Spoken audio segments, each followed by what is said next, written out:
Now to a Fox 5 I-Team exclusive. 11 years ago, our I-Team questioned the DNA evidence used to convict Kerry Robinson of rape in Colquitt County. Now, in a rare legal maneuver, a team of lawyers using new DNA computer technology raised enough questions about that evidence to convince a prosecutor and a judge to set Kerry Robinson free.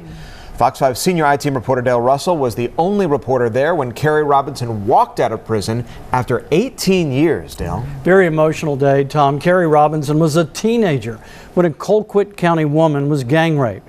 The victim identified a teenager named Tyrone White and a friend of White's as two of her rapists.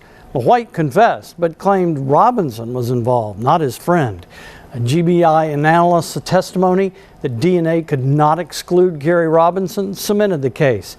But that same DNA, analyzed by new computer technology, has set him free. Almost there. I just want to see him walk through this game. For 18 years, Miranda Taylor and a team of lawyers have waited. Is that him? Waited for this moment. The moment her baby brother could walk out of prison exonerated, free.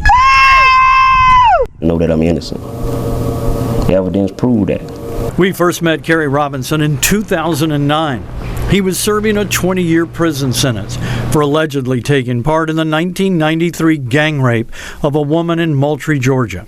Robinson was convicted on the testimony of the ringleader of the group, Tyrone White. Robinson told me White lied because he suspected Kerry Robinson of turning him in to police on another case. I'll get you back. He said that? Yes. But White's testimony carried weight in court after a GBI analyst testified Robinson can't be excluded as a suspect because 2 of his 24 genetic markers matched DNA evidence recovered from the victim. I think there was a mistake made here. Greg Hempekian of the Idaho Innocence Project and other scientists interviewed by the I-Team disagreed and felt a match of only 2 genetic markers should have cleared Kerry Robinson. To test how easy it would be to have a match of only 2 markers, we took DNA samples of 4 Fox 5 employees.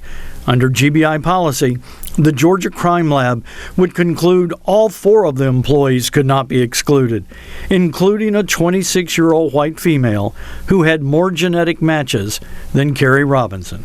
From the very first time I looked over the case, I said, this man shouldn't be here. Attorney Rodney Zell was convinced Robinson had been wrongfully convicted. Then in 2018, he got the break he needed. The GBI began using a new computer-driven analysis of mixed DNA samples.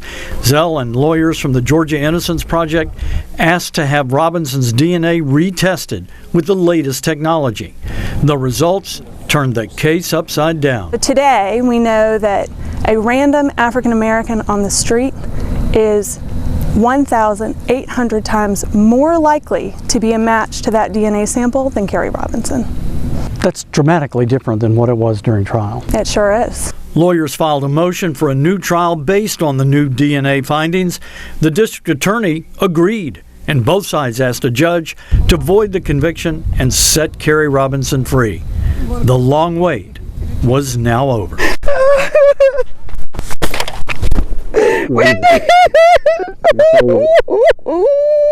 Robinson emerged from prison and greeted his sister,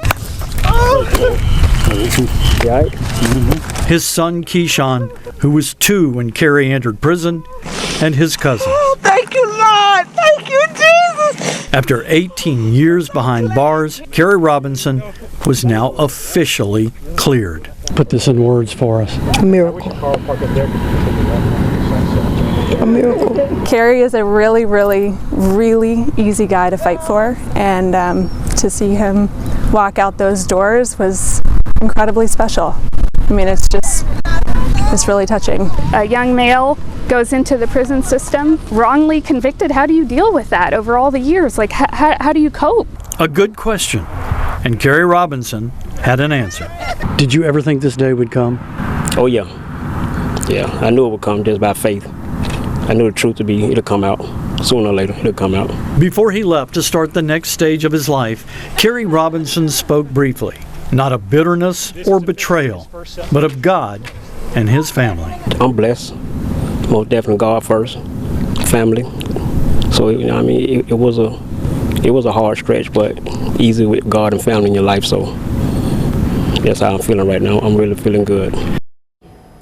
Now, lawyers on this case from the Georgia Innocence Project applauded the integrity of Southern Judicial Circuit prosecutor Brad Shealy.